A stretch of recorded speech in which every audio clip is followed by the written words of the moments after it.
खेल के मैदान से। ऑस्ट्रेलिया ने पहले वनडे मैच में सनसनीखेज मुकाबले के बाद पाकिस्तान को 2 विकेटों से शिकस्त दे दी। दोनों टीमों के दरमियान मैच मेलबर्न क्रिकेट ग्राउंड में खेला गया, जहां ऑस्ट्रेलियाई कप्तान पैट कमिंस ने टॉस जीतकर पाकिस्तान को पहले बैटिंग करने की दावत दे दी। पाकिस्तानी टीम पहले बैटिंग करते हुए 46.4 ओवर्स में 203 रन ही बना सकी। शाहीनों की जानिब से एक बार फिर बैटिंग में फ्लॉप शो देखने को नजर आया। पीसीबी ने Pakistan women's cricket team future tour programme का ऐलान कर दिया। पाकिस्तान पहली बार इंग्लैंड, न्यूजीलैंड और जिम्बाब्वे की विमेंस क्रिकेट टीमों की मेजबानी करेगा।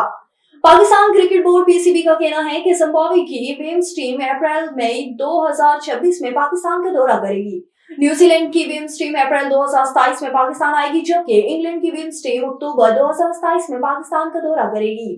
पीसीबी के मुताबिक Pakistan women's team future tour programme 2025 से 2029 में 4 होम सीरीज और 4 ओवर सीरीज खेलेगी। पाकिस्तान विमेंस टीम बांग्लादेश की मेजबानी अक्टूबर 2028 में करेगी। और आईबीएसएफ वर्ल्ड स्नूकर चैंपियनशिप में पाकिस्तान के मोहम्मद आसिफ क्वार्टर फाइनल में पहुंच गए। कतर के दारुल हुकूमत दोहा में प्री क्वार्टर फाइनल में मोहम्मद आसिफ ने कतर के अहमद सैफ को 4-3 से शिकस्त दी। क्वार्टर फाइनल में मोहम्मद आसिफ यूएई के मोहम्मद शहबाब के मद्दे मुकाबले आई।